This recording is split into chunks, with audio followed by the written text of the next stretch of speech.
In today's episode, I aim to answer a question burning deep inside somebody's core. Not mine, also presumably not yours, but somebody's. A question that frankly doesn't even really matter, but I've got a lot of B-roll, so let's break it down anyway. When you visit the town of Furnas in the Azores, is it authentic to eat their volcano stew?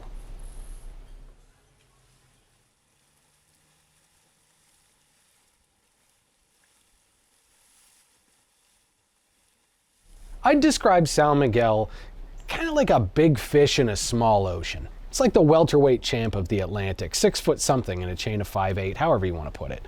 Without even 150,000 people, the population here is still larger than every other Azorean island combined. That's 8 other islands. In fact, not a single one of them is even as big as the capital here. But still, only 150,000 people, it's nothing. It's a large town.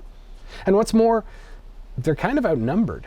This might be their land, but these days there's more to the Azores than the Azoreans. Long dead are the generations where the only outsiders are sailors stopping in at Fayal for a drink at Peter's Sport Cafe. Nearly everyone these days is coming in by plane, and best place to visit or not, San Miguel is where the airport is.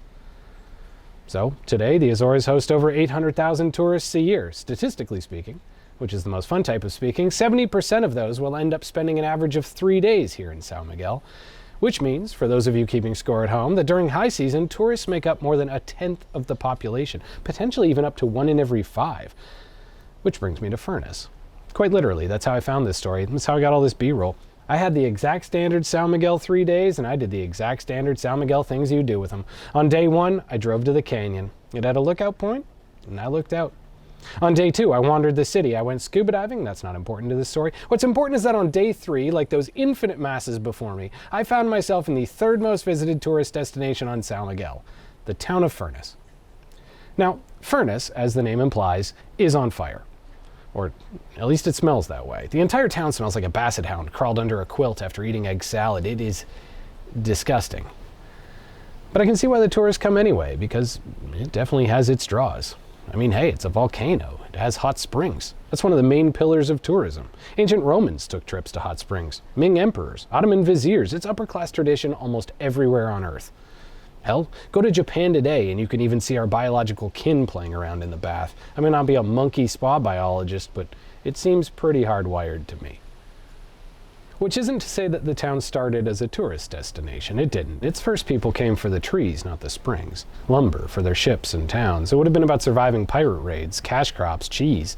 Tourists didn't even really exist. The infrastructure simply wasn't there yet. In those days, people tended only to leave Europe to make money, not to spend it. But a place like this, on an island like this, in a world like ours, you just know there's eventually going to be tourists. And for Furnas, eventually meant 1875. In the 1800s, new ships and even newer ways of moving them meant people could interact with the world as never before, and they took advantage. Poets could finally visit the places they'd seen in paintings. Hunters could kill the animals that they'd seen in the zoo. European domination had pried open the gates of the world, and by 1875, ships no longer just contained their country's hardest men. Tourists were now crossing the oceans. With the Azores closer and cheaper than ever before, things began to change in Furnas. A businessman bought an old diplomat's country home, turned it into a hotel, and set about creating an entire industry. It might have smelled weird, they might have talked a little weird, but that was just part of the experience. It was nothing like the black smog of London, plus you could just walk upwind. Word spread, and from that moment forward, the town of Furnas would forever be on the map. It remains one of the top destinations for the British to this day. But an abyss never only stares one way. In return for hosting all these guests, the locals would get more than just their money in return. They'd also get to see themselves fetishized. They get to see the minutiae of their culture analyzed and exoticized by strangers aiming to consume it. It wasn't really about them. They were just Portuguese, Azorean. It was about their home. That's what made them special, and yet, without them, without their attachment to it, it wouldn't work. They made it authentic. That's what the tourists came for. That's what they wanted to buy. And how do you sell that authenticity? As I'm sure you can guess from the title, well, the answer was stew. But not just any stew, Furnas stew, volcano stew, stew steeped in their culture, brewed in the earth, cooked in the sands that their volcano keeps at a near constant 100 degrees, direct from the Azorean slow cooker itself. You can't get this anywhere else on Earth. It's as authentic to Furnas as anything can be. which isn't to say that the people of Furnas see it that way. Frankly, they never really did. Probably because it was such a pain in the ass. Also, it makes your stew taste worse. That's two pretty big strikes. But really though, transportation, physical labor, risking your cookware, leaving your house, and you don't really get anything in return.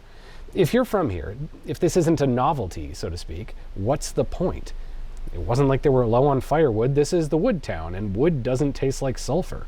So for those who did it in this culture, the Azorians, it was simply a way to show effort. On rare days, festival days, Christmases that they wanted to set apart, a few families might make a volcano stew.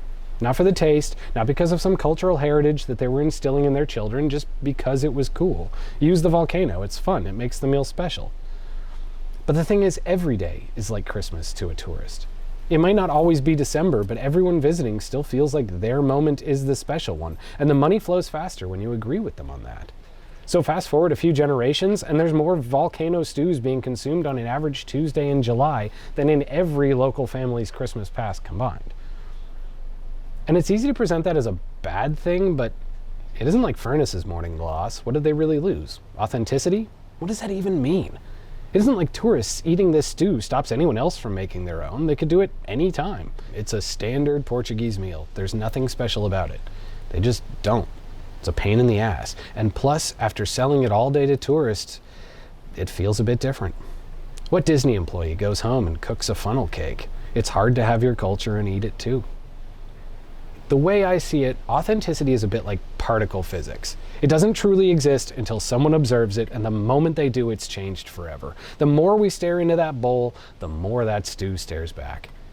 What does it really mean for a tourist to have an authentic meal if not eating something that wasn't made for them? No true adventurer wants the stews that are cooked for them. They want a small taste of what it feels like to be a part of the local community, a community that they don't belong to. And in doing so, whether they're aware of it or not, they've created a community of their own. It's just that in turn, they call that inauthentic. Personally, I didn't get the stew. Not because of some ideology, not because I think I'm above tourism. I just didn't want it at the time. Sulfur isn't exactly my favorite spice, but the thing is, honestly, now that I'm telling you about it, I kind of wish I did. Because it really does define the experience of Furnas. And maybe it's no longer a thing for the locals, but it's still definitely a local thing. So to answer my original question, in 2022, is it authentic to eat the volcanic stew of San Miguel? I'd say yes, absolutely. It's even more authentic if you're not even from there. This is Rare Earth.